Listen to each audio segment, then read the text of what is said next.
We shall never surrender.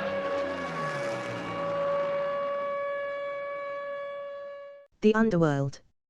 From time immemorial, people have believed that there is another world lying just beneath the surface of our planet. To a number of cultures, the ancient Greeks for one, it is a dark place filled with the souls of the dead. But most of these early beliefs were metaphorical or mythological in origin.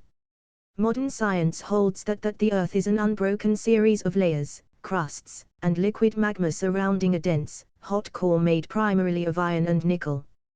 But not everyone is convinced. In the 17th century, some of the leading scientific minds of the time came up with a new theory, that the planet is actually hollow. This idea has proved incredibly durable. Even today, there is a small cadre of hollow Earth believers who are fighting valiantly to validate their ideas through books, websites, meetings and some extremely ambitious travel plans.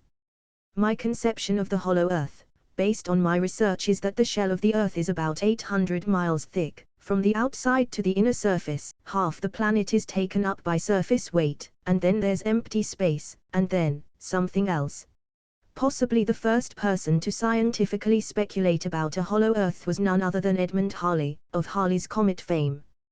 Proposed in 1692 as a way of explaining anomalous compass readings, Halley's theory is that the planet is a series of nested, spherical shells, spinning in different directions, all surrounding a central core. In his estimation, based on readings of the magnetic field and what he knew of the gravitational pull of the Sun and the Moon on the Earth, this model could account for any inaccuracies in his readings of the magnetic fields of the planet. He also posited that the space between each shell may have had luminous atmospheres capable of supporting life. Halley's strange idea was expanded upon over the next few centuries, tossing out the messy view of multiple spheres for the much funner vision that the entire interior of the Earth is just one, impossibly large cavern.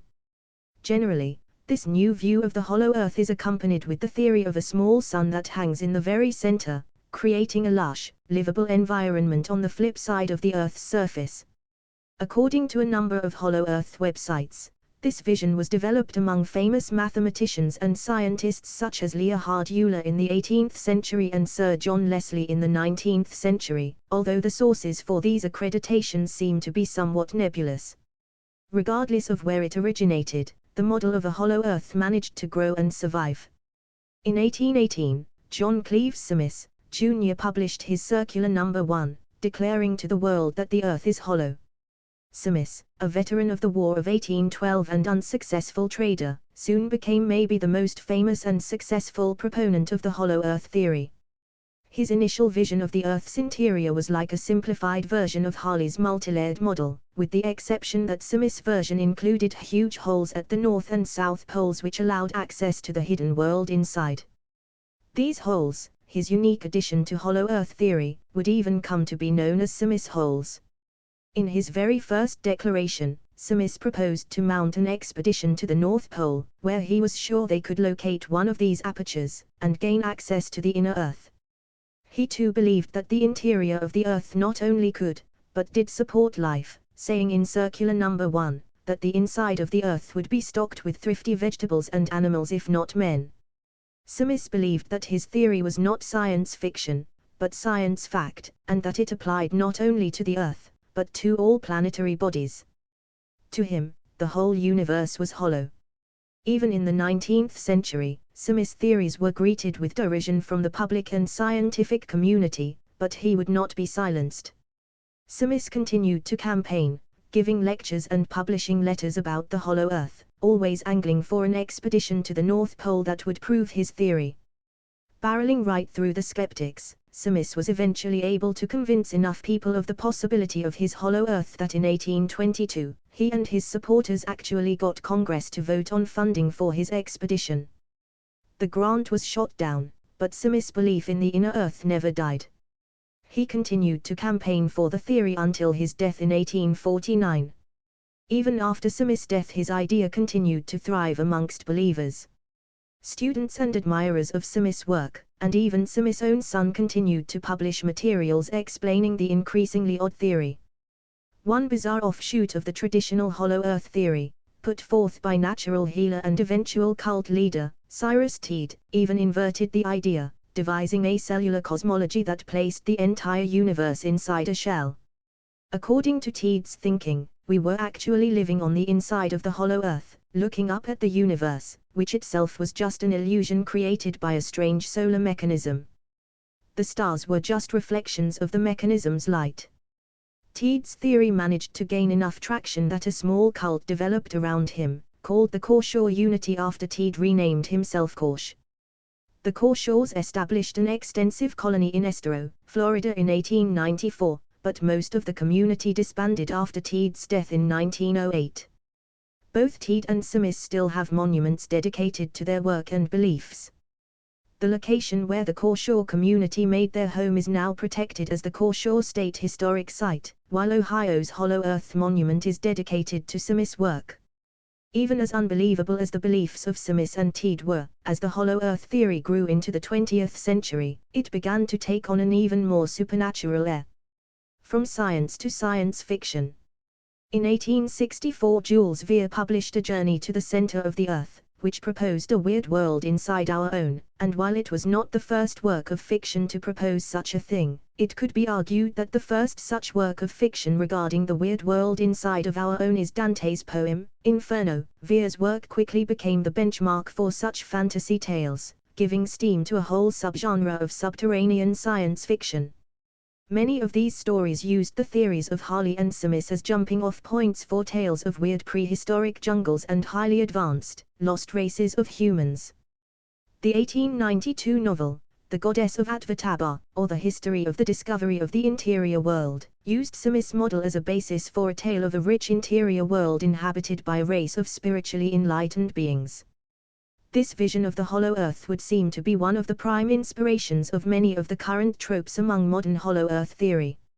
Modern belief in the Hollow Earth theory can be a bit hard to pin down, encompassing such disparate subjects as the Northern Lights and even an escaping Hitler. The Germans did make it to Hollow Earth. They made a deal with the people in the Hollow Earth. The largest proponents of the theory seem to be singular thinkers like Cleves, who often have their own spin on the hypothesis, or hold up what they consider to be the true evidence. Despite the variations, a few themes do seem to be common among Hollow Earth truthers. Among most believers, the inside of the Hollow Earth is a lush tropical paradise that very likely houses an advanced race of humans/aliens/giants.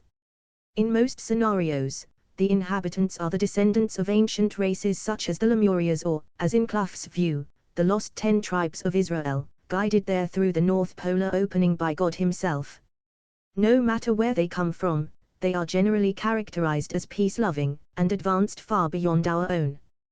They have flying saucer technology. They live lives of perfect health for hundreds of years. Their science is much more advanced because they live much longer lives, says Cleves.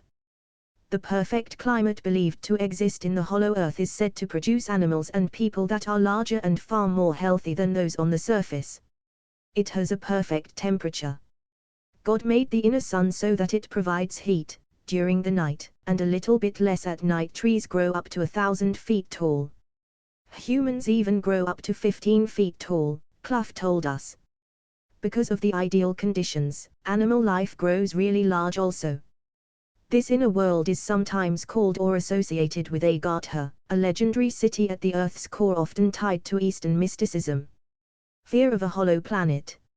If it is to be believed that the Earth is in fact hollow, and home to all manner of super-race and megafauna, why have we never contacted them, or gone there? According to Cleves, we have, but an international banking conspiracy has worked to cover up the existence of the Hollow Earth, and hide evidence of any Symmes holes. This sort of paranoid, conspiratorial thinking tends to be another hallmark among modern Hollow Earth believers, because, really there is no other force that could be keeping us from engaging with the wonders of the inner Earth, given our current level of technology and exploratory freedom. One of the most popular pieces of evidence for Hollow Earth is a supposed secret journal entry by Admiral Richard Beard, who claimed to be the first person to fly over the North and South Pole. According to believers, Beard's secret journal from 1947 included a report of flying into one of the Symmes holes, and making contact with the race that lives inside the Earth. Of course this too, has supposedly been covered up. Through the mid-2000s and into the early 2010s, Cleves was actually a part of a long-gestating expedition known most recently as the North Pole Inner Earth Expedition. Unfortunately, after a number of setbacks including backers and members of the team falling victim to calamities ranging from cancer to fatal plane crashes, the expedition was put on hiatus. Had the expedition been successful, the team would have chartered one of the world's largest ice-breaking ships straight to the North Pole, where they would have attempted to contact the denizens of the Hollow Earth through the hole they believed they would find. Cleves believes that the various setbacks to the project are the work of the international banking conspiracy, but is hopeful that they will someday be able to get funding, and a new expedition leader to help continue the project. And even if he doesn't, the Hollow Earth theory will likely continue on.